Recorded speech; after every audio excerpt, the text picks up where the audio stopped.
অপরাধের দায় কোনো অবস্থায় সেনাপ্রধানের উপরে বর্তাবে না, এটা কোনো অবস্থায় সম্ভব না। বলেছেন যে এই হত্যাকাণ্ডের কারণে যে প্রাপ্ত টাকা সেটা আমি গ্রামের মসজিদে দান করেছি। কোনো বাহিনী গঠন হওয়া উচিত, কারণ এই কলঙ্কের দায় নিয়ে এই বাহিনী দুটো বেশি দূর অগ্রসর হতে পারবে না। সেখানে জনাব ইকবাল করিম ভূঁইয়া যে সমস্ত বিষয়াদি বলেছেন যে তিনি সেনাপ্রধান হিসাবে যখন ছিলেন সেই সময় র্যাব, ডিজিএফআই এবং বিজিবিতে যারা ছিলেন সেই সব অফিসারদেরকে কীভাবে মিসইউজ করা হতো সেই তথ্যগুলো তার কাছে নানানভাবে এসছে। বিশেষ করে আর্মি সিকিউরিটি ইউনিট এবং ডাইরেক্টর মিলিটারি ইন্টেলিজেন্স সহ সেনাবাহিনীর আভ্যন্তরীণ যে সমস্ত গোয়েন্দা আছে সে সমস্ত গোয়েন্দা তথ্য, তার সাথে সাক্ষাৎ করতে আসা বিভিন্ন অফিসার সহ র্যাবের বিভিন্ন পর্যায়ে পোস্টের যে সমস্ত অফিসার ছিলেন তাদের বক্তব্য গ্রহণের মাধ্যমে তিনি জানতে পেরেছেন যে র্যাব কীভাবে মানুষ হত্যা করত। গতকালকে তিনি যেটা বলেছিলেন যে সেনাবাহিনী থেকে আমরা ভালো পেশাদার অফিসারদেরকে র্যাবে পাঠাতাম, তারা যখন ফেরত আসতো আর্মিতে তখন আমরা পেতাম যে তারা একটা পেশাদার খুনিতে পরিণত হয়েছে। সেটা কিভাবে হয়েছে সেই কথাগুলো তিনি বলেছেন। এবং তিনি বলেছেন যে র্যাব মানুষ হত্যা করার জন্য যে ডিহিউম্যানাইজড হয়েছিল সেই ট্রেনিংগুলো থেকে তাদেরকে যে সিভিলিয়ান হত্যার ব্যাপারে তাদের যেভাবে নিরুৎসাহিত করা হয়েছে সেই কথাগুলো তারা মানতেন না এবং জিয়াউল হাসান সেটা মানতেন না। জিয়াউল হাসানের ব্যাপারে এই নরহত্যা না করার ব্যাপারে তাকে বহুভাবে বোঝানোর পরেও দেখা গিয়েছে যে পরবর্তী সময়ে শাপলা চত্বরে যেদিন গণহত্যা হয় সেই দিন জিয়াউল হাসানের সাথে আরেকজন অফিসার যাকে জনাব ইকবাল করিম ভূঁইয়া বুঝিয়েছিলেন, প্রতিজ্ঞা করিয়েছিলেন যাতে করে সে আর কোনো নরহত্যার সাথে সম্পৃক্ত না হয়।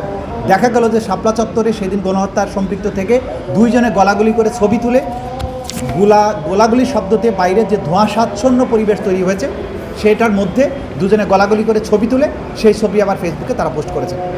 আজকে ইকবাল করিম ভূঁইয়া সাহেব আরও বলেছেন, 3টি ঘটনার তিনি উল্লেখ করেছেন যে র্যাবের থেকে যারা মানুষ হত্যা করে আর্মিতে ফেরত আসতো তাদেরকে আমি জিজ্ঞাসাবাদ করেছি।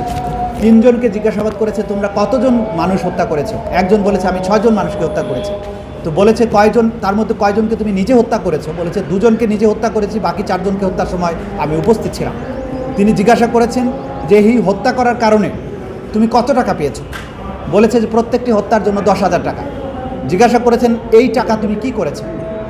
তিনি বলেছেন যে এই হত্যাকাণ্ডের কারণে যে প্রাপ্ত টাকা সেটা আমি গ্রামের মসজিদে দান করেছি।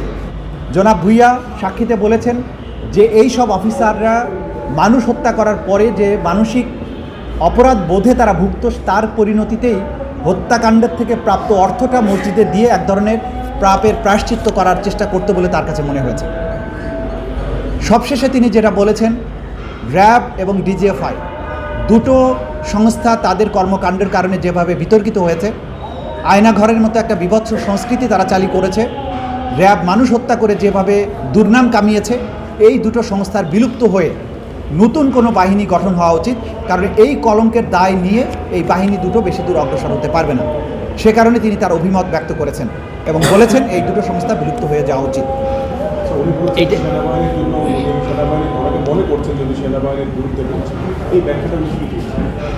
তিনি খুব চমৎকারভাবে বলেছেন যে যারা মনে করেন যে আমি সাক্ষী দিয়েছি সেনাবাহিনীর বিরুদ্ধে, এটি সত্য নয়, বরং সেনাবাহিনী যেভাবে কলঙ্কযুক্ত হয়েছে নানান ধরনের অপরাধমূলক কর্মকাণ্ডে, বিশেষ করে র্যাবে এবং ডিজিএফআইয়ের কর্মকাণ্ডের কারণে, এই অফিসারদের বিচারের মাধ্যমে এই অবিচারের সংস্কৃতি থেকে বেরিয়ে আসা উচিত।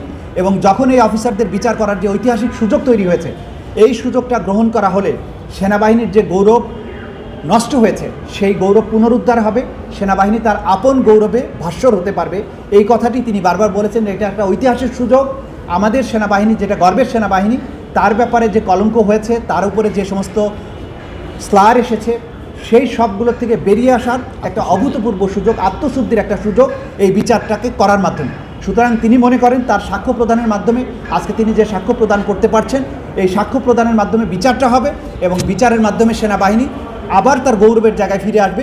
যে সমস্ত কলঙ্কজনক কাজে রাজনৈতিক নেতৃবৃন্দ তাদেরকে ব্যবহার করেছে, রাষ্ট্র তাদেরকে ব্যবহার করেছে, সেই জায়গাটা বন্ধ হওয়া উচিত, বন্ধ হবে এবং বিচারের মাধ্যমে অপরাধ ভবিষ্যতে আর ঘটবে না এবং সেই প্রক্রিয়ার মধ্য দিয়ে সেনাবাহিনী কলঙ্ক মুক্ত হবে। এটি তিনি আজকে বারবার যে অফিসাররা স্বীকার করলেন যে তারা হত্যাকাণ্ডে, জি, তিনি এটাও বলেছেন যদি র্যাবকে বিলুপ্ত করা নাও যায় তাহলে র্যাব এবং ডিজিএফআই যে ব্যাপারগুলো বলা হচ্ছে, বিশেষ করে র্যাবে, সেখানে সেনা সদস্যদের ডেপুটেশনে যে পাঠানোর কালচার আছে সেটা যেন বন্ধ করা হয়, যাতে করে যে সেনাবাহিনী যুদ্ধ করার জন্য ট্রেনিং প্রাপ্ত সে যাতে সিভিল প্রশাসনের মধ্যে গিয়ে এই অপকর্মগুলো করার মতো পরিস্থিতিতে না পড়ে।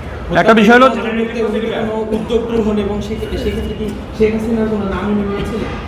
উনি বারবারই বলেছেন যে প্রধানমন্ত্রীর সাথে তার কথা হয়েছে। উনি র্যাবে যখন তার অফিসাররা গিয়ে মানুষ হত্যার সাথে জড়িয়ে পড়েছিল তখন তিনি সিদ্ধান্ত নিয়ে র্যাবে অফিসার পোস্টিং দেওয়া বন্ধ করে দেন। এই পর্যায়ে চট্টগ্রামের র্যাডিসন হোটেলের যেদিন উদ্বোধন হয় সেই সময় প্রাইম মিনিস্টার শেখ হাসিনা তাকে বলেছিলেন র্যাবে যাতে অফিসার আবারও পাঠানো হয়, যদিও তিনি এই ব্যাপারে ইতিবাচক সাড়া দেননি। বোঝাই যাচ্ছে যে তিনি চেষ্টা করেছেন ব্যাপকভাবে যাতে র্যাবে সেনাবাহিনী অফিসাররা না যায় বা এই ধরনের অপরাধমূলক কর্মকাণ্ডের সাথে না জড়ায়, কিন্তু শেখ হাসিনার সিদ্ধান্তের কারণে, তারিক সিদ্দিকীর সিদ্ধান্তের কারণেই সেনাবাহিনী তার অফিসারদেরকে র্যাবে পাঠাতে বাধ্য হয়েছে এবং সে কারণে তারা সেখানে গিয়ে অপরাধ করার সুযোগ পেয়েছে। তিনি তো একটি বাহিনীর সুপ্রিম কমান্ডার, তিনি কি এই দায় এড়াতে পারেন? অবশ্যই পারেন, কারণ এই অপরাধ তার বাহিনী করেনি। এই অপরাধ কোনো অবস্থাতেই সেনাবাহিনী অ্যাজ এ বাহিনী করেনি। যে অপরাধটা করেছে সেটা হচ্ছে র্যাপিড অ্যাকশন ব্যাটালিয়ন, যেটা পুলিশের একটা সংস্থা এবং যেটা স্বরাষ্ট্র মন্ত্রণালয়ের আন্ডারে। তিনি চেষ্টা করেছেন তাদেরকে শাস্তিমূলক ব্যবস্থার আওতায় আনার জন্য, তাদেরকে সে র্যাবের থেকে ফেরতই আনতে দেওয়া হয়নি। সুতরাং যে বাহিনীর সদস্যরা তার কমান্ডের আওতায় নয় সেই বাহিনীর সদস্যদের ব্যাপারে কোনো অপরাধের দায় কোনো অবস্থায় সেনাপ্রধানের উপরে বর্তাবে না, এটা কোনো অবস্থায় সম্ভব না। ডিজিএফআই যে অপরাধটা করেছে সেটা হচ্ছে প্রতিরক্ষা মন্ত্রণালয়ের আন্ডারে, সরকারের অধীনে, সেটার উপরেও সেনাবাহিনী প্রধান হিসেবে তার কর্তৃত্ব ছিল না। সুতরাং ডিজিএফআই যে সমস্ত অপরাধ করেছে সেটার দায়ও সেনাপ্রধান হিসেবে জনাব ইকবাল করিম ভূঁইয়া অথবা বাহিনী হিসেবে সেনাবাহিনীর উপরে কোনো অবস্থাতেই বর্তাবে না, কারণ তারা সেনাবাহিনীর কমান্ডের অধীনে ছিল না। তার এই সাক্ষ্য কি মানে আগামীতে ডিজিএফআই বা র্যাব তাদের যে মধ্যে ট্রাইব্যুনাল 1-এ 18টি এবং ট্রাইব্যুনাল 2-এ 2টি ফরমাল চার্জ দাখিল করা আছে, যেগুলোর বিচার চলমান আছে। বিচার প্রক্রিয়া চলমান আছে 21টি মামলার, যার মধ্যে ট্রাইব্যুনাল 1-এ 16টি মামলার বিচার চলমান আছে, ট্রাইব্যুনাল 2-এ 5টি মামলার বিচার চলমান আছে। রায় ঘোষণা হয়েছে মোট 3টি মামলায়, ট্রাইব্যুনাল 1-এ 2টি মামলা এবং ট্রাইব্যুনাল 2-এ 1টি মামলার রায় ঘোষণা হয়েছে। ট্রাইব্যুনাল 2-এ আরেকটি মামলা রায়ের জন্য অপেক্ষমান আছে। 3টি মামলায় সাজাপ্রাপ্ত আসামির সংখ্যা 26 জন, ক্ষমাপ্রাপ্ত আসামির সংখ্যা 1 জন। চলমান মামলাসমূহে সর্বমোট আসামির সংখ্যা হচ্ছে 457 জন। উভয় আদালতে গ্রেপ্তারকৃত আসামির সংখ্যা 161 জন, পলাতক আসামির সংখ্যা 293 জন, জামিনপ্রাপ্ত আসামির সংখ্যা 1 জন, মৃত্যুবরণকারী আসামির সংখ্যা 1 জন, খালাসপ্রাপ্ত আসামির সংখ্যা 1 জন।